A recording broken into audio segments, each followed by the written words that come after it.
um cenário de crise econômica e de restrições orçamentárias, o governo interino do presidente Michel Temer passou a cogitar uma reestruturação do Sistema Único de Saúde.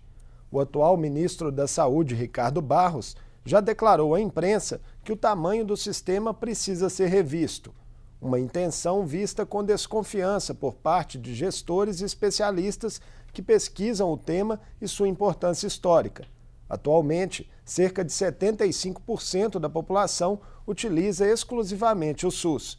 Conversa comigo sobre o assunto o cientista político e pesquisador do Centro de Estudos Republicanos Brasileiros da UFMG, Ronaldo Teodoro dos Santos. Bem-vindo, professor. Muito obrigado. Professor, em linhas gerais, como o senhor define o atual perfil do Sistema Único de Saúde, a sua importância histórica e os eventuais gargalos dele? Sim. Pelo lugar, eu agradeço o convite da TV Assembleia. Nós temos, né, o SUS como referência mundial, né, em termos de organização de um sistema público, no que diz respeito à própria audácia, né, os desafios de se colocar como o maior sistema público de saúde do mundo, né? E é claro que o SUS ele precisa ser entendido como um sistema em implementação, né? Ele não está pronto e acabado, né? E se a gente for entender, então, as proporções, né, da larga contribuição que o SUS tem para a própria compreensão da democracia brasileira, a gente teria que fazer um recorte temporal, né, ou seja, para entender melhor o SUS, né, não basta simplesmente olhar, tirar uma fotografia do presente para ver o que ele é, mas é preciso fazer um recuo no tempo e ver quais são as contribuições que ele faz para a organização da saúde pública no Brasil, né? E o SUS, as primeiras ideias, né, do que a gente vai chamar como reforma sanitária brasileira, se formam ali no final dos anos 70 e se coloca então como perspectiva de organização do serviço público a sua dimensão pública, universal, gratuita, né? E é claro que desde sua origem o SUS vem sendo aí confrontado com o grande desafio, né, de se colocar acima de interesses corporativos, né? Muito mais claramente, são interesses vinculados a uma dimensão mais mercantil da saúde. Então, esse desafio histórico do SUS, né, em larga medida, é o que vem sendo questionado na atualidade. E o saldo é positivo até aqui do sistema, na avaliação do senhor? Nós temos muitas possibilidades de olhar as dimensões positivas do SUS, né? Se a gente for pegar, por exemplo, números ligados à mortalidade infantil, né, aí a atenção básica será pródiga em resolver muitos desses problemas, morte de mulheres no parto, isso também é uma taxa ainda a ser enfrentada, né? Isso não está resolvido no Brasil, mas nós temos, né, gráficos que mostram como é que isso também vem sendo reduzido com a intervenção do sistema público, né? A atenção à saúde bucal, né? A própria luta antimanicomial que está no interior do SUS. Então são muitas as dimensões que a gente pode fazer a mensuração e identificar essas contribuições, sabe? E essa convicção manifestada publicamente pelo atual ministro da Saúde, Ricardo Barros, de que o tamanho do SUS precisa ser revisto, isso traz riscos para esse caráter universal e gratuito do sistema? Este é o ponto central, né? Quando ele diz, olha, precisamos rever o tamanho do SUS, ele está tendo como pano de fundo uma linguagem de economia de recursos, né? Esta perspectiva de economizar recursos em outras palavras, rever a sua dimensão universal. Ora, é justamente por ser universal é que o SUS consegue ter grandes contribuições e ser redistributivo, inclusive para cidades muito carentes no Brasil, né? Então, quando nós pensamos que é preciso fazer uma discussão do financiamento e do tamanho do SUS, em larga medida é abrir espaço para que nós criamos terreno para a oferta mercantil da saúde. Então é nessas condições que a fala dele deverá ser entendida, sabe? E é um pensamento que vai de encontro com o que se prevê na Constituição, que diz que o direito de saúde é de todos. E aí, mais uma vez, o que a gente vê é o governo interino tentando revogar princípios constitucionais. No campo da saúde, isso vem sendo colocado de forma muito dura, né? Para nós que estamos há algum tempo fazendo reflexões em torno da saúde pública, isto é interditar a reforma sanitária brasileira, né? Que vem, desde de sua origem, tentando implementar, né, ao longo de uma escala continental, que é o Brasil, um esforço de investimentos públicos para esta área. Dizer que o SUS tem que rever o tamanho é justamente se colocar na contramão desta caminhada histórica. Daí este susto, né, que o governo, de forma muito tempestiva, se coloca, né, ao assumir esse ministério. Né? O senhor falou da lógica da mercantilização. Está dentro dessa lógica a proposta de se criar planos de saúde populares no país, conforme também já foi cogitado pelo ministro para garantir atendimento à população mais carente? Que é uma discussão que vem sendo também muito rejeitada. Aliás, o ministro, ele não tem, né, o histórico na área da saúde, né? Ele é um engenheiro civil de formação e se a gente for buscar, né, o histórico parlamentar dele, os projetos de lei, também não tem vínculo, né, direto com a saúde, e isso vai mostrando uma inépcia para lidar com a área. O Ministério da Saúde é uma área muito complexa, né? E quando ele propõe lá planos populares, né, na verdade são planos precários, né? E é curioso porque ao mesmo tempo que se coloca que, olha, nós temos que rever o SUS porque não temos recursos suficientes e também não admitimos aumento de impostos.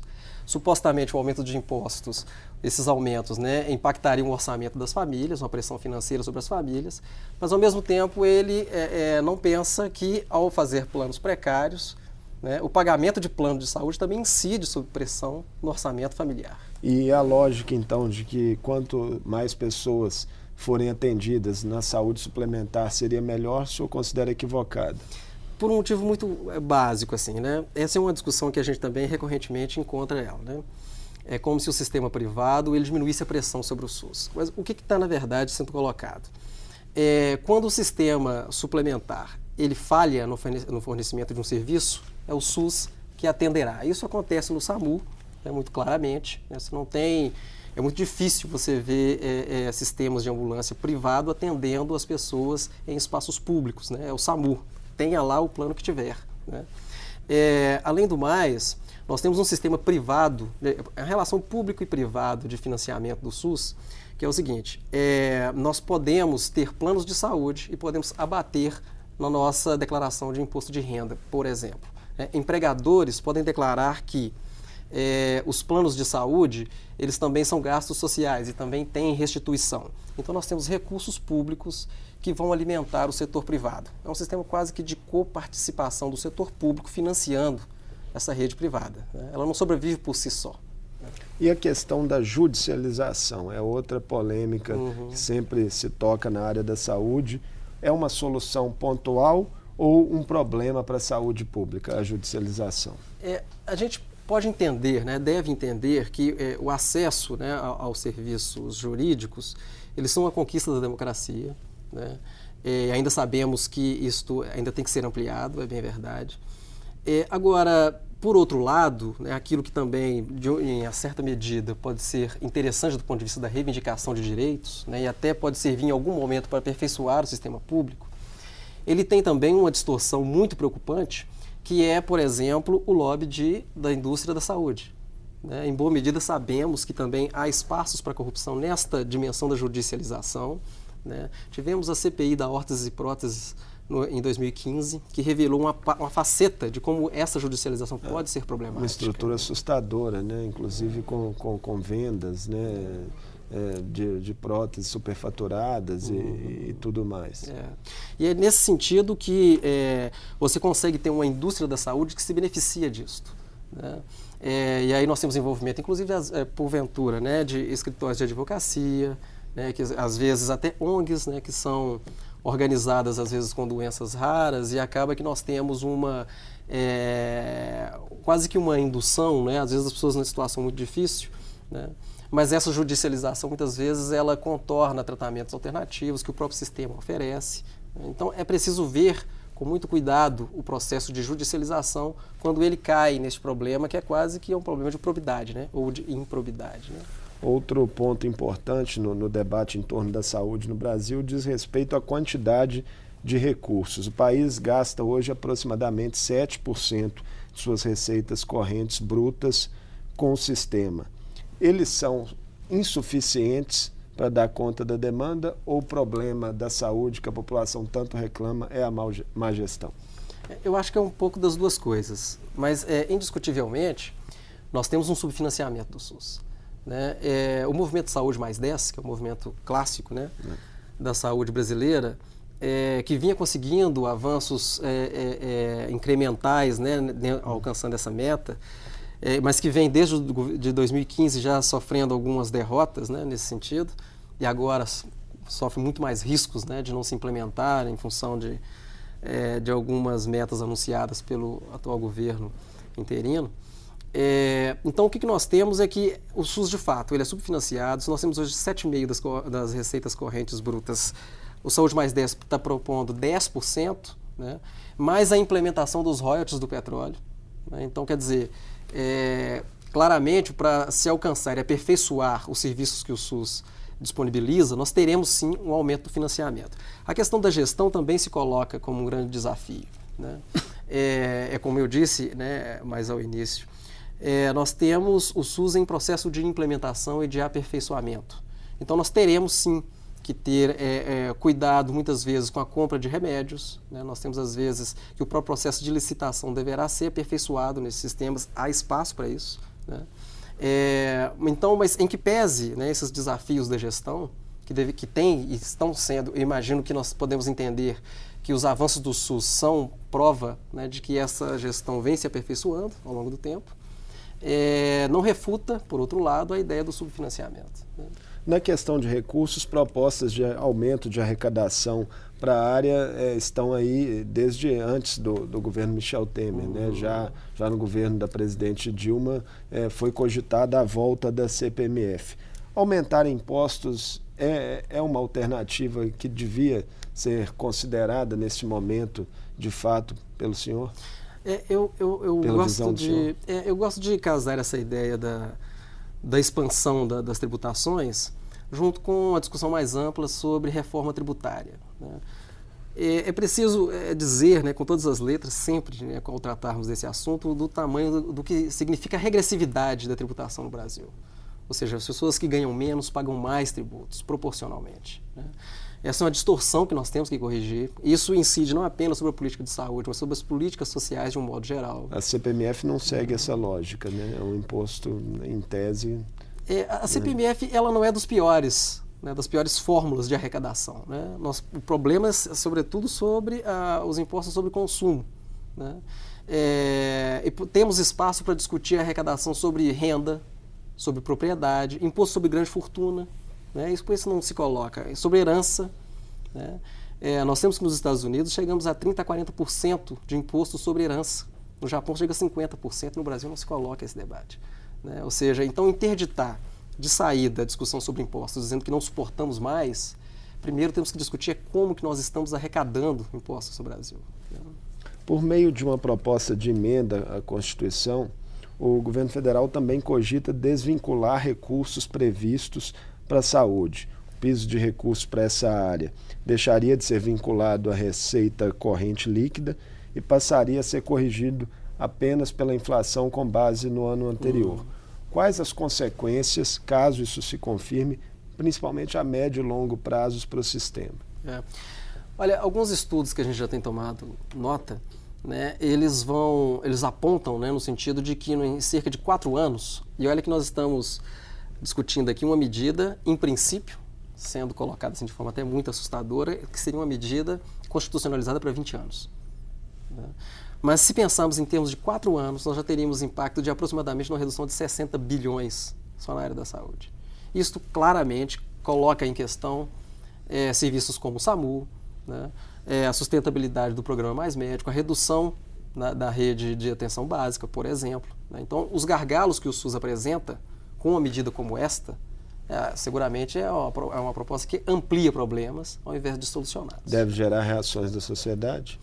É o que esperamos, né? Nós temos acompanhado, não só aqui em Minas Gerais, mas também no Rio de Janeiro, né? Movimentos dessa sociedade civil organizada, né? Uma militância em torno da saúde, em que ela busca, né, fazer algumas ocupações. Isso ocorreu aqui, né, em Belo Horizonte. Alguns militantes ficaram 2 semanas ali, né? Uma forma até um pouco heróica, porque sobrevivendo de algumas doações. Mas é uma forma de chamar a atenção para o drama que nós estamos vivendo. É uma subversão completa profunda de direitos adquiridos a duras penas, né? E não completaram ainda 30 anos de existência. O senhor citou há pouco o programa Mais Médicos em um horizonte mais imediato. Qual deve ser o futuro desse programa? O que o senhor está imaginando, considerando que o governo interino já declarou interesse em permanecer com o programa, mas há problemas. Cuba, que foi um país que mais cedeu médicos ao programa, estaria descartando a manutenção da parceria. É uma parceria, né, com a OPAS, Cuba e o governo brasileiro. É muito exitoso, né, muito bem aprovado pela população, inclusive por muitos prefeitos, né? Bom, de fato, como que surge o programa Mais Médicos, né? Primeiro, chama a atenção para que não é um fato simplesmente de trazer médicos para a complemento de serviços no SUS, pelo fato de que isso é muito importante e necessário, né? Mas também é um programa que visa a expansão de residência, né, de investimento em infraestrutura, de formação de médicos no Brasil. Bom, se nós interditamos o início de uma caminhada que é muito exitosa, né, nós estaremos comprometendo alguns serviços que já estão sendo prestados em localidades mais pobres do Brasil.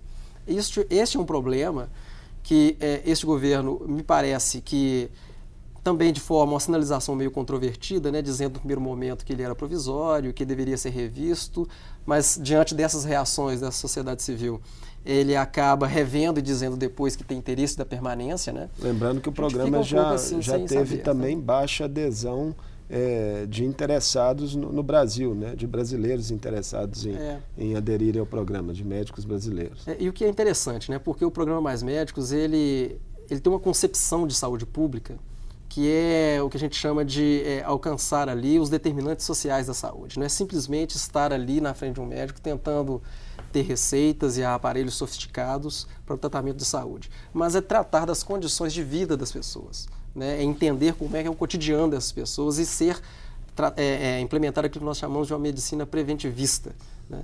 Esta dimensão do Mais Médicos, né, é uma novidade, né, a qual está dialogando com as origens do nosso sistema, e traz aí uma concepção de saúde que também vai confrontar as dimensões mais mercadológicas de formação na área médica. A que o senhor atribui tantas reações negativas no meio médico brasileiro ao programa?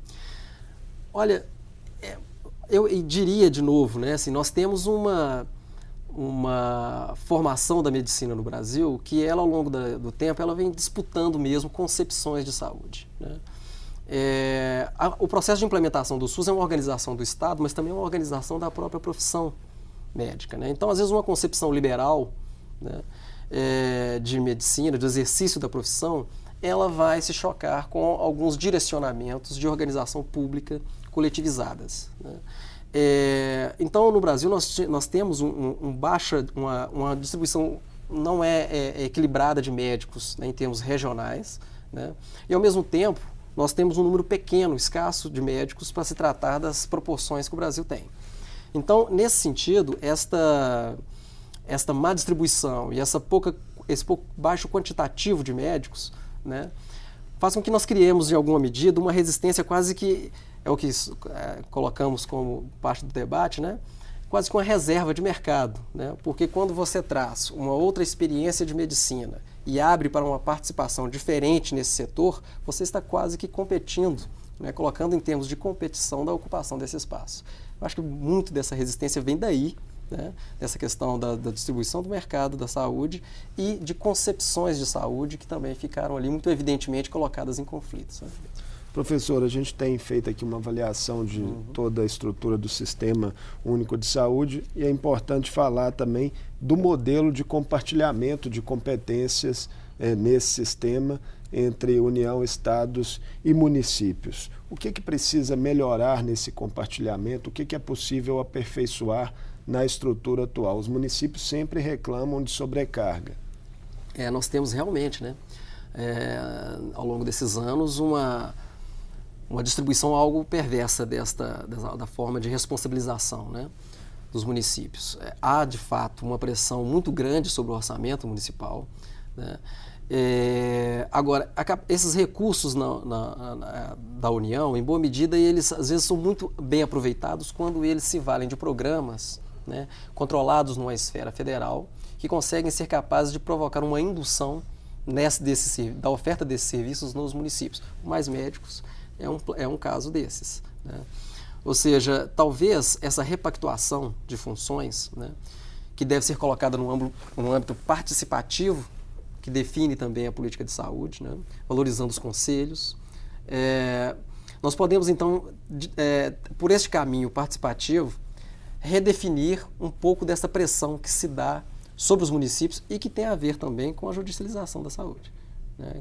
Nós podemos verificar que em muitos municípios, às vezes, picos de elevação de gastos na saúde vêm com processos de judicialização que vem se dando, sabe? Nós estamos prestes a iniciar aí um período de campanha de eleições municipais. Quais seriam as questões de saúde mais importantes a serem debatidas pelos candidatos a prefeito, na opinião do senhor, neste momento? Sim. Olha, as dimensões para discussão são muitas, né? Nós tivemos mesmo em Belo Horizonte desafios com relação ao abastecimento de produtos básicos, né, para o atendimento nos postos de saúde, sabe? Serviços de limpeza, né, nós tivemos dificuldade com isso. A própria organização dos processos de trabalho, acho que isso deve ser levado muito em consideração pelos atuais candidatos no que diz respeito a processos de implementação, né, da política, considerando de forma muito rebaixada uma discussão que deve ser valorizada entre os servidores, né, e as chefes regionais, né? Ou seja, é quase que trazer para as dimensões municipais uma discussão da humanização da atenção da saúde nesse sistema, que diz respeito ao atendimento ao usuário, mas também dos processos de trabalho internos ao sistema, sabe?